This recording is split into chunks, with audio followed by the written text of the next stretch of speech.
তোমরা বলো, আমি একটা আয়াত পড়েছি না, ইন্নামা ইয়াখশাল্লাহ মিন ইবাদিহিল উলামা। আলেমদের কথা বলতে গিয়ে খাশিয়া শব্দ উল্লেখ করেছেন, রাসূলদের কথা বলতে কি বলেছেন? খাশিয়া উল্লেখ করেছেন। খাশিয়া মুতাসাদ্দিয়া বলেছেন না একটা, সেখানে কিন্তু খাশিয়া বলেছেন। মাল ফারকু বাইনা তাকওয়া আল খাশিয়া,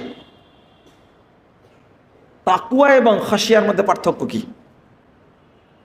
কাফা বিল ইলমে খাশিয়াতুল্লাহ। সব জায়গাতে তোমার জন্য তাকওয়া না, তোমার জন্য আরো এক ধাপ এগিয়ে তাকওয়াটা। খাশিয়াটা কি? খাশিয়াটা এত চমৎকার জিনিস, আল মাকরুনু বিল মারিফা ওয়াত তাযীম। খাশিয়াটা জ্ঞানের সাথে, বড়ত্বের সাথে, মর্যাদার সাথে জড়িত। অর্থাৎ তুমি আল্লাহর বড়ত্ব বুঝবে। এবার বোঝা গেছে? ইবাদতে আল্লাহর বড়ত্ব প্রকাশ পাবে, ইলম অর্জনে আল্লাহর বড়ত্ব প্রকাশ পাবে। তাকওয়াশীল এক মূর্খ লোকও হতে পারে, কিন্তু খাশিয়া সম্পূর্ণ মূর্খ লোক হতে পারে না। সে আল্লাহকে বুঝে, দিন বুঝে।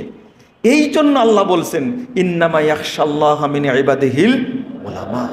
ইন্নামা শব্দ মায়ে কাফা, মানে আল্লাহ বুঝাতে চাচ্ছেন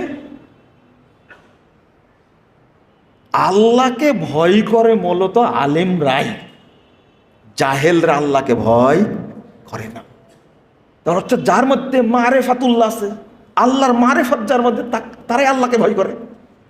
তোমাকে তাকও অর্জন করলে হবে না, যদিও আল্লাহ বলেছেন কি ইত্তাকুল্লাহ ইউআল্লিমুকুমুল্লাহ, তাই না? আল্লাহকে ভয় করো, আল্লাহ তোমাদের কি দিবেন? ইলম দান করবেন, বলছেন না? কিন্তু খাশিয়া শব্দ ব্যবহার করছেন কেন? খাশিয়া এটা হলো সাহাবীদের মধ্যে যারা বড় বড় আলেম, তারা খাশিয়া। ইবনু মাসউদ রাদিয়াল্লাহু আনহু, ইবনু ওমর রাদিয়াল্লাহু আনহু, যারা ইবনু আব্বাস রাদিয়াল্লাহু আনহু, যারা আলেম, মা আয়েশা রাদিয়াল্লাহু আনহা, তারপর আবু হুরায়রা রাদিয়াল্লাহু আনহু, শত শত সাহাবীর মধ্যে তাকওয়া স্তর অতিক্রম করে গেছেন। তোমাদের তাকওয়া অর্জন করলে হবে না, মানে পাপ থেকে বেঁচে থাকবা, তাহলে তাকওয়া হয়ে গেল। কি কি ওই কবিতাটা কি যেন, খাল্লি সগীরাহা ওয়া কাবীরাহা দাকাত তুকা। ছোট ছোট বালিকোনা বিন্দু বিন্দু জল গড়ে তোলে মহাদেশ সাগর অতল। তুমি ছোট ছোট বড় বড় পাপ থেকে বেঁচে থাকবে, তার নাম তাকওয়া। কিন্তু ইলম তখনই পাবে যখন তোমার মধ্যে কি থাকবে? খাশিয়া থাকবে। তাহলে ভয় কাকে?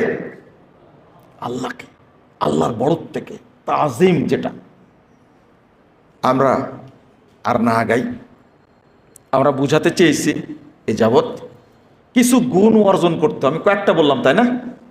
এই অল্প তোমরা মনে রাখো, ইনশাআল্লাহ আগামীতে আরো বাস্তবতার উপরে কথা বলবেন ইনশাআল্লাহ।